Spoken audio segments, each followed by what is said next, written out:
Hello बच्चों, चलिए प्रश्न को पढ़ते हैं और समझते हैं। एक सिक्के की 6 उछालों में कम से कम 4 शीर्ष आने की प्रायिकता है और हमें विकल्प दिया है ए, बी, सी और डी और हमें इनमें से सही विकल्प का चुनाव करना है। प्रश्न को हल करने से पहले हम प्रश्न के लिए मुख्य अवधारणा लिख लेते हैं। तो इस प्रश्न के लिए मुख्य अवधारणा जिसकी सहायता से इस प्रश्न को हल किया जाएगा। मुख्य अवधारणा में हम बर्नौली परीक्षण का सूत्र लिखेंगे। देखिए, यहाँ लिख देता हूं मैं बर्नौली बर्नौली परीक्षण से आर सफलता की प्रायिकता आर सफलता की प्रायिकता, यह सूत्र आपको याद होना चाहिए। बर्नौली परीक्षण से आर सफलता की प्रायिकता का सूत्र होता है, इसको आप इस प्रकार से लिखते हैं, x बराबर आर, और इसका सूत्र बनता है बर्नौली परीक्षणों की संख्या n होती है तो एन सी आर। यहाँ पर p सफलता की प्रायिकता होती है तो p की घातांक r और q की घातांक हो जाएगी n माइनस आर, और यहाँ पर p और प्लस q सदैव 1 के बराबर होता है। आइए अब हम प्रश्न को एक बार और पढ़ते हैं और समझते हैं। सबसे पहले आप देखें तो सिक्के को हम 6 उछालों में, तो यहाँ पर हम कह सकते हैं कि यहाँ यहाँ देखिए, बर्नौली परीक्षण की बात करें तो बर्नौली परीक्षणों की संख्या n बराबर कितनी हो गई, 6 हो गई। उसके बाद शीर्ष प्राप्त होना तो n बराबर 6 है।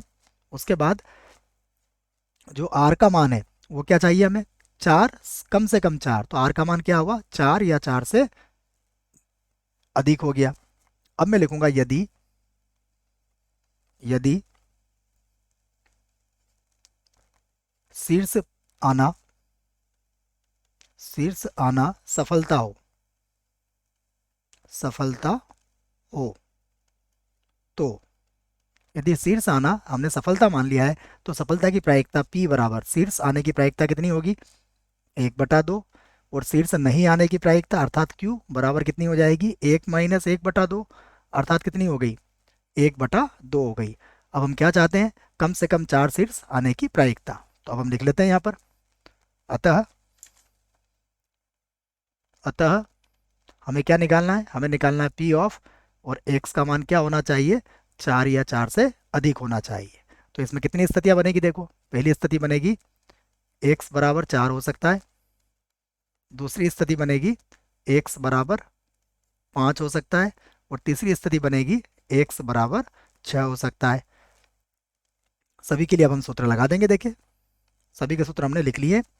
यहाँ से बनेगा 6c4, उसके बाद 1/2 की घातांक 4, और 1/2 की घातांक 6 में से 4 जाएंगे, कितना बचेगा, 2, प्लस अब देखिए x बराबर 5 के लिए क्या बनेगा, 6c5, उसके बाद 1/2 की घातांक हो जाएगी 5, और 1/2 की घातांक हो जाएगी 1, प्लस यहाँ लिखेंगे 6c6, 1/2 की घातांक ये होगी 6, और 1/2 की घातांक ये हो जाएगी 0। अब अगर ध्यान से देखोगे तो सभी में 1/2 की घातांक 6 को आप कॉमन ले सकते हो, तो ये होगा 6c4। हमें पता है 6c4 किसके बराबर होता है, 6c2 के बराबर होता है। 6c5 या 6c1 के बराबर होता है, और 6c6 का मान तो 1 ही होता है।